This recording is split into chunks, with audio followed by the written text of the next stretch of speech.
राधे राधे सभी को। आज हम आपको बहुत प्यारी कहानी सुनाएंगे। सुनकर आपको बड़ा ही आनंद आएगा। भगवान कृष्ण के पौत्र ब्रजभान जी ने 4 प्रमुख देवालयों का निर्माण करवाया मथुरा में। उनमें से एक बलदेव जी में दाऊ जी का मंदिर था, जो कि 5000 वर्ष पूर्व भगवान कृष्ण के पौत्र बलभद्र ने करवाया था।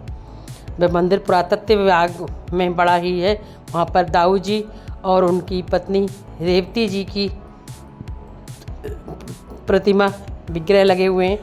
और वह मंदिर भगवान कृष्ण के बड़े भाई दाऊ जी का है, जो उनसे 8 दिन बड़े थे और रोहिणी के माँ के गर्भ से इनका जन्म हुआ था, जो भगवान शेषनाग के अवतार हैं। चलिए शुरू करते हैं कहानी।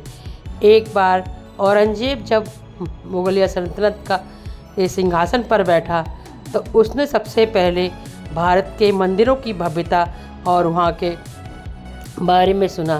तो उसने फरमान जारी किया कि काशी और मथुरा के समस्त मंदिरों को नष्ट कर दिया जाए। उसने अपनी सेना दोनों जगह कूच करने के लिए भेजी।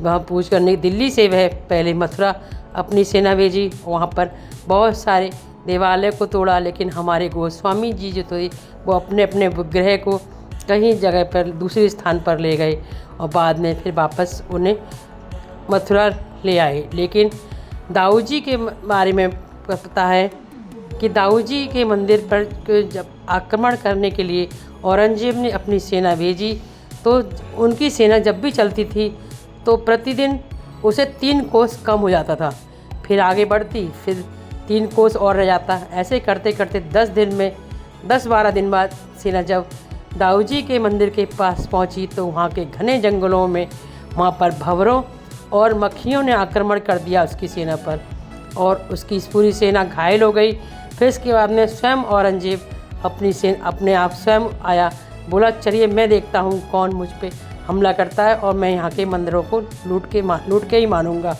लेकिन जैसे ही औरंगजेब आगे बढ़ा, उसे दिखाई देना बंद हो गया और उसके ऊपर भंवरों और ततैया ने आक्रमण कर दिया। उसके बाद में औरंगजेब ने दाऊ जी से माफ़ी मांगी दूर से ही, और कहा कि यहाँ के 5 गाँव की माल वसूली जो भी टैक्स होगा वो दाऊ जी के मंदिर में दिया जाएगा।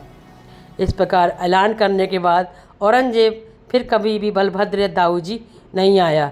लेकिन औरंगजेब के जो पोते थे शाह आलम, उसने 2.5 गाँव और बढ़ाकर 7.5 गाँव की माल वसूली का जो टैक्स था वो दाऊ जी के मंदिर के लिए कर दिया। अब भी आज के समय भी 32,000 रुपये हर साल दाऊ जी के मंदिर में टैक्स के रूप में आते हैं। शाह आलम के बाद में सिंधिया वंश के राजाओं ने राज किया, वो उन्होंने भी इस प्रथा को समाप्त नहीं किया, और वर्तमान सरकार भी दाऊ जी के मंदिर में 32,000 रुपये टैक्स देती है, जिससे कि भगवान दाऊ जी के लिए माखन मिश्री का भोग लगता है, और यहाँ पर जो रहने वाले सेवादार हैं उनको तनख्वाह दी जाती है। दाऊ जी और उनकी पत्नी जी का मंदिर यहाँ पर है, और दाऊ जी के मंदिर में वहाँ पर परिक्रमा लगाई जाती है, और इस मंदिर में 4 दरवाजे बने हुए हैं। और इस मंदिर की परिक्रमा लगाने के बाद आपकी मनोकामना के लिए गोबर के सात्विक बनाए जाते हैं। जब आपकी मनोकामना पूर्ण हो जाए तो अपने सात्विकों को से करें, और जब आपकी कोई मनोकामना हो तो वहाँ पर गोबर के सात्विक बना दें, तो बलदेव जी आपकी मनोकामनाएं पूर्ण करते हैं।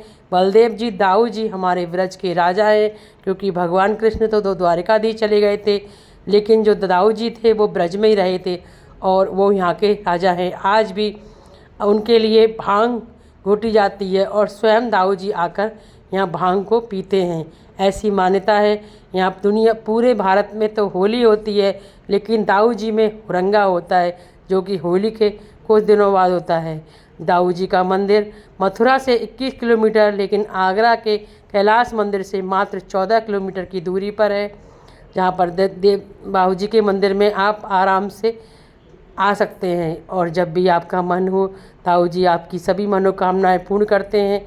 वो भगवान कृष्ण के बड़े भाई हैं और भगवान शेषनाग के अवतार हैं, और शेषनाग की शैया पर भगवान विष्णु रहते हैं। तो विष्णु और शेषनाग हमेशा साथ रहते हैं, इसलिए हर अवतार में भगवान शेषनाग और विष्णु जी साथ रहे हैं। जैसे कि राम अवतार में राम के साथ में लक्ष्मण, तो वो शेषनाग जी थे। कृष्ण जी के सामने बलराम, वो भी शेषनाग थे। तो बलराम जी जो हमारे हैं, वो दाऊ जी जो हैं, वो शेषनाग के अवतार हैं और वही हमारे ब्रज के राजा हैं और उन्होंने ही हमारे ब्रज के सभी मंदिरों की और वहाँ की रक्षा की है। आपको मेरी कहानी कैसी लगी?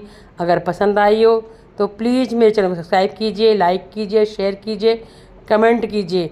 और अगर आपने सब्सक्राइब कर लिया है तो आपको थैंक यू, नहीं किया है तो आप कर लीजिए। ऐसी प्यारी प्यारी कहानियाँ आपके लेके आती रहूँगी। राधे राधे, राधे राधे।